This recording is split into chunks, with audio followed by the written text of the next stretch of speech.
તો રાજકોટની આ ઘટના સામે આવી છે, જેમાં દાદાનું બુલડોઝર ફરી વળ્યું છે।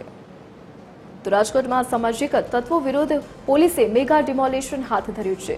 તો આરોપીઓના ગેરકાયદેસર બાંધકામો પર દાદાનું બુલડોઝર ફરી વળશે। તો 38 આરોપીઓના ગેરકાયદેસર બાંધકામ તોડી પાડવાની કામગીરી શરૂ કરવામાં આવી છે। તો આરોપીઓ મર્ડર, ચોરી, લૂંટ, ચીલ ઝડપ સહિતના ગુનાઓમાં સામેલ છે। તો કુલ 2610 ક્ષેત્રફળ ચોરસ મીટર જગ્યા પર દાદાનું બુલડોઝર ફરી વળશે। તો 6,52,50,000ની કિંમતની આ જગ્યા પર દાદાનું બુલડોઝર ફરી વળશે અને આ જગ્યા ખુલ્લી કરવામાં આવશે।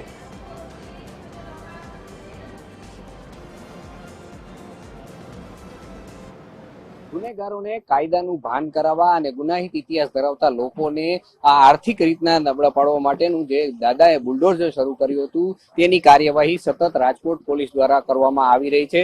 રાજકોટમાં આજે વહેલી સવારથી રૈયા ગામ બાજુ મોટા પ્રમાણમાં ડિમોલેશનની કામગીરી હાથ ધરવામાં આવી છે, જેમાં જુદા જુદા વિસ્તારોમાં 38 જેટલા ગુનેગારોએ જે 55 જેટલી મિલકતો ગેરકાયદેસર રીતે બનાવી હતી અને ગુનાહિત ઇતિહાસ ધરાવતા લોકો જેની સામે હત્યા, લૂંટ, ચોરી, પ્રોહિબિશન સહિતના અનેક ગુનાઓ નોંધાયેલા છે તેની વિરુદ્ધ હાલ કાર્યવાહી કરવામાં આવી રહી છે। પોલીસ દ્વારા વહેલી સવારથી ડિમોલેશનની કામગીરી હાથ ધરવામાં આવી છે। આપણે આ દ્રશ્યો સીધા નિહાળી રહ્યા છો કે જે રીતના ડિમોલેશનની કામગીરી હાથ ધરવામાં આવી છે અને ગુનેગારોને કોઈ પણ રીતના બક્ષવામાં નહીં તેવી દેખાડવામાં આવી છે। આપણી સાથે અધિકારી સાથે છે, તેમની સાથે જ વાત કરવાનો પ્રયાસ કરીશું કે કઈ રીતના કામગીરી કરવામાં આવી રહી છે। શું કહેશો સાહેબ, આજ ગુનેગારોને જે સબક શીખવાડવામાં આવી રહ્યું છે?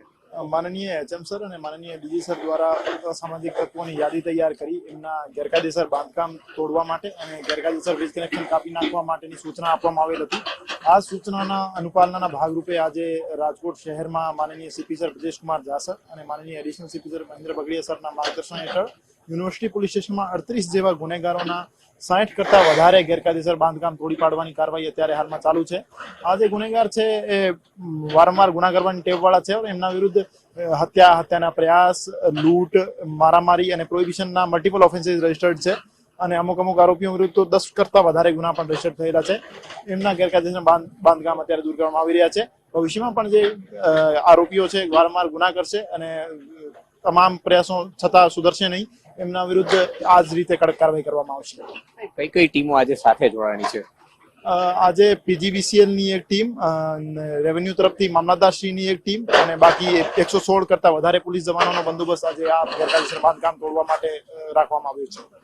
તો આ હતા ડીસીપી ઝોન 2 જગદીશ બાંગરવા, જેમણે જણાવ્યું કે જે કોઈ પણ ગુનેગાર હોય છે તેને બક્ષવામાં નહીં, તેના વિરુદ્ધ કાયદેસરની કાર્યવાહી સતત ચાલુ રાખવામાં આવશે અને ડિમોલેશનની કામગીરી પણ આવી રીતના ગુનેગારો સામે કરવામાં આવશે। કોઈ પણ ગુનેગાર હોય તેને સાકી લેવામાં નહીં આવે। કેમેરામેન રવિ ચાવડા સાથે રવિ મોટવાણી, TV13 રાજકોટ।